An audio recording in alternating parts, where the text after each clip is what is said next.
العبادة الثانية التي كنا جميعا نحافظ عليها ونكثر منها في شهر رمضان عبادة الصلاة. تلاقي رمضان في صلاة تراويح، صلاة تهجد، في الفروض الخمسة، في النوافل، صلاة صلاة صلاة صلاة. طب ليه الصلاة؟ اشمعنى؟ ايه الفكرة؟ ان اكثر عبادة ربنا عز وجل امرنا بها في رمضان بعد ما نصوم احنا نحافظ على الصلاة ونكثر.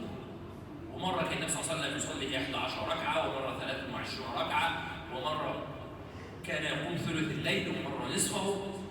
ليه الصلاة؟ اسأل نفسك سؤال بسيط. إذا دورت على عبادات كتير في الإسلام ستجد أن هناك نظام عام في الإسلام إن كل عبادة الله عز وجل يجمعها في وقت. يعني لو جينا مثلا لعبادة الحج هتلاقي الحج كله هو أسبوع بتقضي فيه فريضة الحج وتنتهي، خلاص أنهيت الحج عنك. عبادة الصيام هو شهر في السنة بتصومه ونهاية الصيام. هتلاقي عبادة الزكاة بتطلع الزكاة بتاعتك في يوم وانتهت الزكاة.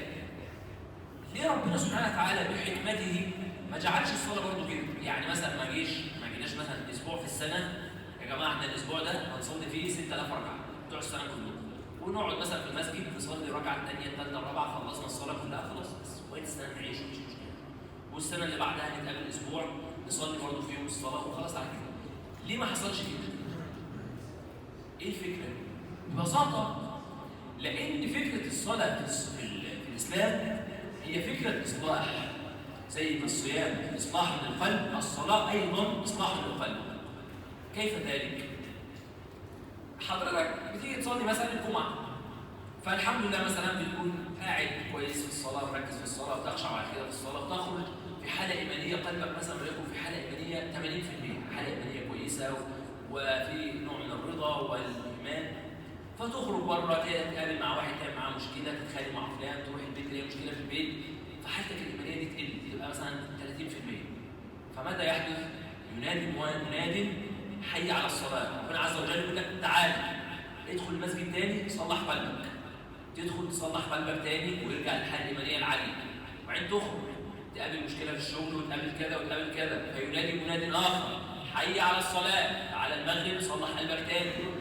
ففكرة الصلاة أنها إصلاح للقلب، لذلك جعلها الله عز وجل معك بشكل دوري. ده بالعكس كل ساعة ساعتين بتخش تصلي. ليه؟ عشان كل ما قلبك يقع تخش تصلحه تاني. عارف حضرتك زي المريض مثلا اللي يعني شاف الله عز وجل كل مرضى المسلمين اللي بيكون في العناية، بتلاقي الممرضة كل ساعة أو ساعتين بتعدي تشوف تطمن ان الضغط بتاعه كويس، ان السكر كويس، رسم القلب كويس، عشان تطمن على حالته. لا مش عارف الضغط عالي تديله دواء يرجع له تاني الضغط مظبوط. عايزه دايما حد مستقر كل ساعه ساعتين بتبص عليه. ولله المثل الاعلى، الله عز وجل يريد لك اصلاح قلبك، فبقول لك كل ساعه ساعتين تعالى المسجد صلح قلبك وارجع تاني عشان يظل قلبك بهذه الحاله الايمانيه العاليه. لذلك الانسان للاسف اللي صلته بالصلاه مقطوعه بتلاقي في المسجد، تلاقيه بره المسجد بقى بيشتم وبيضرب وبيسب وبيعمل وبيضرب مراته في البيت وبيقاطع اهله، خلاص لانه قلبه فسد. مر يوم 2 3 4 وهذا القلب مش صيام ما بيتصلحش، فوصل لمرحله خلاص ما عادش نتيجه. فاذا الحكمه من الله عز وجل العظيمه في هذه الصلاه هي صلاح للقلب. لذلك تجد من عظمه الاسلام ان حضرتك لو نظرت الى كل العبادات تجد ان كل عباده تستطيع القيام بها بذاتها. بمعنى ان انا اقدر اقوم بالصلاه وخلاص، بس هل مفروض عليا وانا بصلي اعمل عباده ثانيه جنبها؟ لا، خلاص انا صليت ومشيت. اما باقي العبادات كلها معاها الصلاه. انت بتصوم بس ربنا فرض عليك الصيام، بتصلي وانت صايم طول شهر رمضان عليك صلاه. انت في الحج بتحج بس لازم تصلي. انت مسافر تدي الزكاه لواحد فقير لازم تبقى بتصلي. بتعمل اي عباده معاها الصلاه. ليه؟ لان ليس لك اجر في اي عباده الا بصلاح قلبك على قدر قلبك. فربنا عز وجل عارف ان القلب ده لو مش صالح مش هتحج حاجه كويس، مش هتصوم صيام كويس، مش هتخرج زكاه باخلاص، مش هتعمل اي حاجه. فعشان يصلح كل عباداتك حط لك الصلاه معاك. حط الصلاه مع الحج تصلح الحج، حط الصلاه مع الصيام تصلح الصيام، حط الصلاه مع اي عباده تصلح هذه العباده. حتى عباده الزواج، النهارده فرحك المفروض عليك الصلاه برضه. انا هتجوز بالليل، لا برضه الخمس فروض لازم تصليهم. حتى النهارده فرح، النهارده فرح. أي عبادة مهما كانت مع الصلاة، فالصلاة صلاح لكل العبادات. لذلك الله عز وجل كان دائما يأمر المسلمين مش يصلوا، يقيموا الصلاة، يعني يحسن أداء الصلاة. ليه؟ عشان يخرج بقلب كويس. ما هو ايه الفكرة؟ زي ما قلت حضرتك على الممرضة، إن هي تيجي كده تبص على المريض من بعيد وسايباه وماشية، ما عملتش حاجة. إنما إحنا عايزين الممرضة تفحصه بجد، تشوف له بجد، تقيس له الضغط بجد، السكر، تفحصه فعلا عشان تشوف حالته فعلا وتعالجه بجد. فكذلك الله عز وجل عايز يصلح قلبك فعلا، فبيقول لك ادخل إلى الصلاة وأديها بشكل صحيح، بأركان صحيحة، بقراءة صحيحة، في مسجد تكون أنت بتحب الصلاة فيه، الإمام بتحب الصلاة وراه. دور على كل الأجواء اللي تعينك على أداء صلاة بشكل جيد حتى تخرج من هذه الصلاة بالنتيجة اللي أنت عايزها. لذلك تجد الله عز وجل حرم عليك كل الموانع اللي تمنعك من أداء صلاة صحيحة.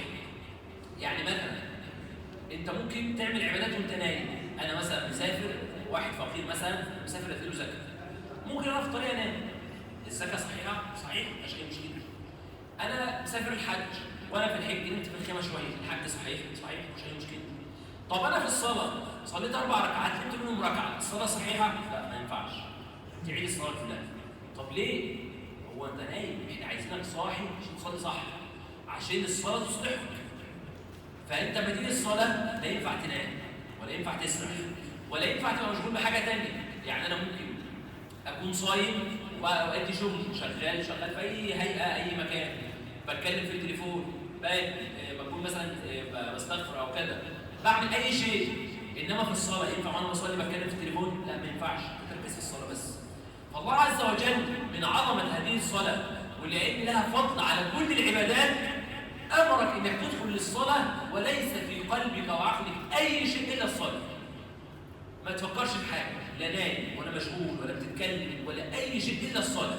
ولا زي ما بقول لحضرتك، ولا مكان ما بتحبوش، ولا إمام ما بتحبوش، ولا تكون جاي في وقت مثلا وأنت بتتألم من مرض، ولا أي شيء. كل شيء يكون مهيأ عشان تدخل. أول ما تقول الله أكبر لا يكون في قلبك إلا الله، فتخرج من هذه الصلاة بقلب صحيح، قلب سليم، فتعود إلى الدنيا تعامل الناس بقى معاملة حسنة، تقابل الناس مقابلة جيدة، تحسن إلى أهلك أو إلى زوجتك. إذا كان هذا هو الأمر الثاني في رمضان.